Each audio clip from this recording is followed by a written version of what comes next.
যেমন ইন্ডিয়া অনেক সেলিব্রেশন করছে ওয়ার্ল্ড কাপ জেতার পর, তো এগুলো দেখলে অবশ্যই আমাদের গায়ের লোম দাঁড়িয়ে যায়। তো ইনশাল্লাহ আমরাও মাঝে মধ্যে রিয়েলাইজ করি যে আমরা কবে এরকম চ্যাম্পিয়ন হব, কবে এরকম দেশের মানুষের সাথে এরকম উদযাপন করব।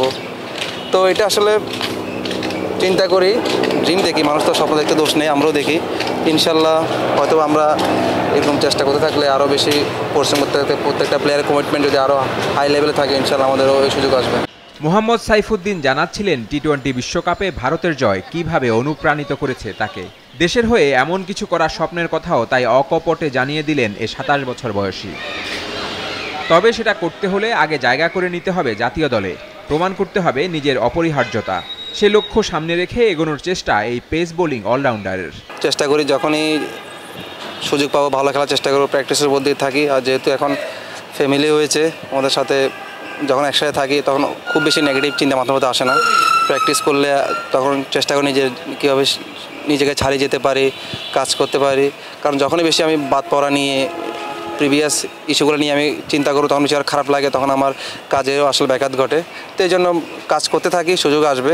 সত্যি বলতে আমাদের বাংলাদেশে তো ওরকম ইন্টারন্যাশনাল খুব বেশি 20 থেকে 25 জনের বাইরে তো ওরকম প্লেয়ার নেই। তো আমি চেষ্টা করি আমি যদি ফিট থাকি এত সুযোগ আসবে।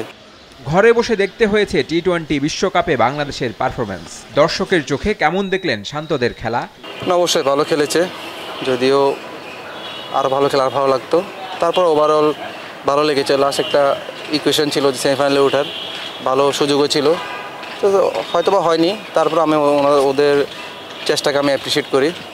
অবশ্যই নিজের দেশ ভালো খেলতে ভালো লাগে। ফেনীর এই ক্রিকেটার যাচ্ছেন কানাডার গ্লোবাল টি-20 লিগ খেলতে। এই প্রথম কোনো বিদেশি ফ্র্যাঞ্চাইজি লিগ খেলতে যাচ্ছেন তিনি।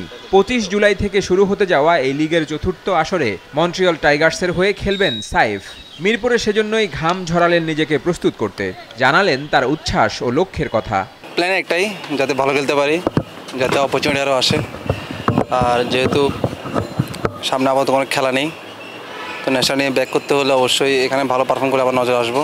এটাই মূল লক্ষ্য, ভালো করা। চেষ্টা করি কীভাবে ভালো করা যায়, কোন কন্ডিশনে বোলাররা সাকসেস হচ্ছে, কোন লেন্থে বল করলে ওরা ভালো ডট বল করতেছে। তো এগুলো দেখে দেখে কিছুটা নিজের ভিতরে লার্ন করার চেষ্টা করতেছে।